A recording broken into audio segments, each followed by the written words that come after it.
Hello and welcome to study at Shashi Ranjan. तो आज हमारी फ़िज़िक्स की जो सीरीज़ चल रही है पार्ट 8, इसमें हम स्टडी करेंगे मॉडर्न फिज़िक्स का। इसके पहले भी मेरे सारे वीडियो अपलोड कर दिए हैं। आप चाहो तो मेरे channel study at Shashi Ranjan पे जाके देख सकते हो हमारे सारे वीडियो। ये जो वीडियो हैं मेरे द्वारा बनाए गए मेरे शॉर्ट्स नोट्स, जो एक रिवीजन के रूप में ये वीडियो हैं, जो किसी भी एग्ज़ाम में जिसमें फ़िज़िक्स का पोर्शन आता हो उसमें डेफिनेटली क्वेश्चन देखने को मिलेंगे इस वीडियो से।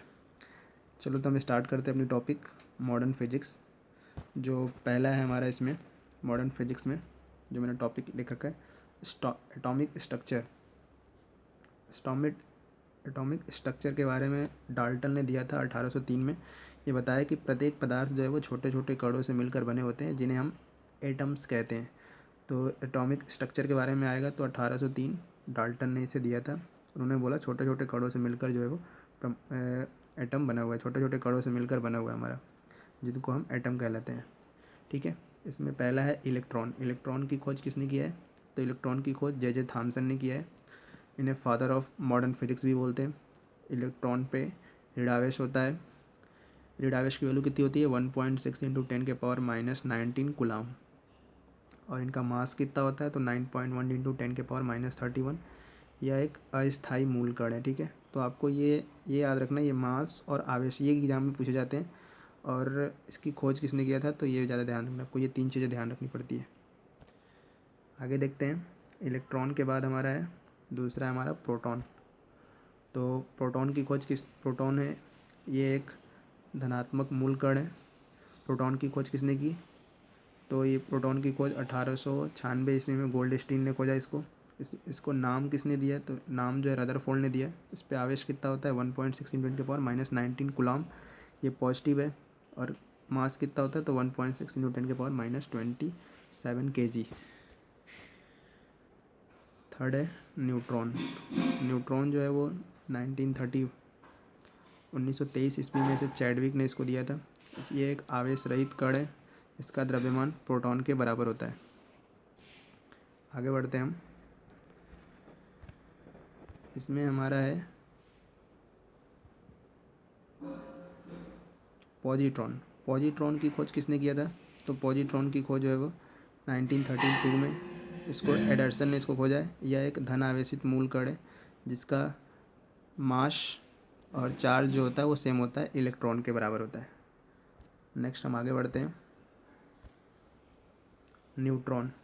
न्यूट्रॉन 1930 ईस्वी में पावली ने दिया था। इसका द्रव्यमान और चार्ज रहित कण है। यह मास और चार्ज रहित मूल कण होते हैं। ठीक है। फर्मी देख लो। फर्मी क्या होता है? फर्मी जो होता है वो to the measure of radius of nucleus. Nucleus का जो मेजर किया जाता है रेडियस, वो किस यूनिट में किया जाता है? तो फर्मी में किया जाता है। आइसोटोप्स। आइसोटोप्स को हम बोलते हैं समस्थानिक। समस्थानिक का मतलब क्या है? जिनका परमाणु संख्या समान हो, समस्थानिक। जैसे कार्बन के C13, C14, C15। वैसे ही इसके एक और एग्जांपल है हाइड्रोजन के, प्रोटियम, ड्यूटियम और ट्राइटियम। तो हाइड्रोजन के 3 समस्थानिक कौन कौन से हैं? Protium, deuterium and tritium. Isobar क्या होता है? जिनका परमाणु भार समान हो, जैसे krypton, argon, calcium and scandium. इन तीनों का देखो ऊपर वाला पोर्शन इक्वल है, 40-40 दिखाया गया। इन्हीं का परमाणु भार समान होता है, उसको हम बोलते हैं संभारिक। आगे बढ़ते हैं हम। आगे हमारा mass energy equation E = mc²। Einstein ने इनको दिया था E = mc²। m क्या है? मास। c क्या है? Speed of light. Speed of light कितना होता है? 3 × 10⁸ मीटर पर सेकेंड।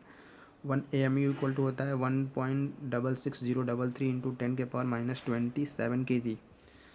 अब हम बात करेंगे इसमें न्यूक्लियर फ्यूज़न क्या होता है। न्यूक्लियर फ्यूज़न क्या है? एक बड़ा एटम दो अलग अलग जो टूट के छोटे छोटे अलग पार्ट में डिवाइड हो रहा है, उसको हम बोलते हैं न्यूक्लियर फ्यूज़न। न्यूक्लियर फ्यूज़न में क्या होता है? एक बड़ा मॉलिक्यूल टूट के छोटे छोटे अलग पार्ट में डिवाइड होगा। और ये किसका होता है? यूरेनियम 232 को जो हम अलग अलग डिवाइड करते हैं, तो ये बेरियम, क्रिप्टन और हमारा कुछ एनर्जी जो होता है, इससे एनर्जी कितना हो रहा है? 200 मेगावाट की एनर्जी जनरेट होती है। अब ध्यान देना है D2O। D2O क्या है? D2O हम मंदक के रूप में यूज करते हैं। ठीक है। क्वेश्चन सीधे पूछ जाता है कि D2O किसके प्रयोग किया जाता है? तो मंदक के रूप में प्रयोग किया जाता है। न्यूक्लियर फ्यूजन क्या है? दो छोटे छोटे मॉलिक्यूल मिलके जब एक बड़ा मॉलिक्यूल बनते हैं तो इस प्रकार की जो घटना होती है उसको हम न्यूक्लियर फ्यूजन बोलते हैं। जैसे 1H1 1s2 1h3 मिल के हम हीलियम के नाभिक बन रहे हैं और कुछ एनर्जी कितना मिल रहा है 17.6 मेगा इलेक्ट्रॉन वोल्ट की एनर्जी मिल रही है। इसके एग्जांपल है hydrogen bomb use on nuclear fusion के बेस पे, सोलर एनर्जी इसके बेस पे। इसमें आगे हमारा proton of energy. Photon of energy क्या होता है, E=h म्यू, E=h म्यू इसको प्रोटॉन ने दिया था। आपको ये ध्यान देना है कि h क्या है, h की वैल्यू कितनी होती है। तो h की वैल्यू जहाँ पे पूछा जाता है 6.62 × 10⁻34 जूल सेकेंड। तो ये हमारा छोटा सा लेक्चर कैसा लगा आप मुझे कमेंट करके बता सकते हैं। ये हमारा चैनल, इसको आप सब्सक्राइब करिए और आप मुझे फेसबुक और इंस्टाग्राम पे भी फॉलो कर सकते हैं रिपु शशि रंजन के नाम से। अगर इसके रिलेटेड कोई भी आपको डाउट आ रहा है तो आप मुझे मेल कर सकते हो shashi996@gmail.com पे। Thank you for watching.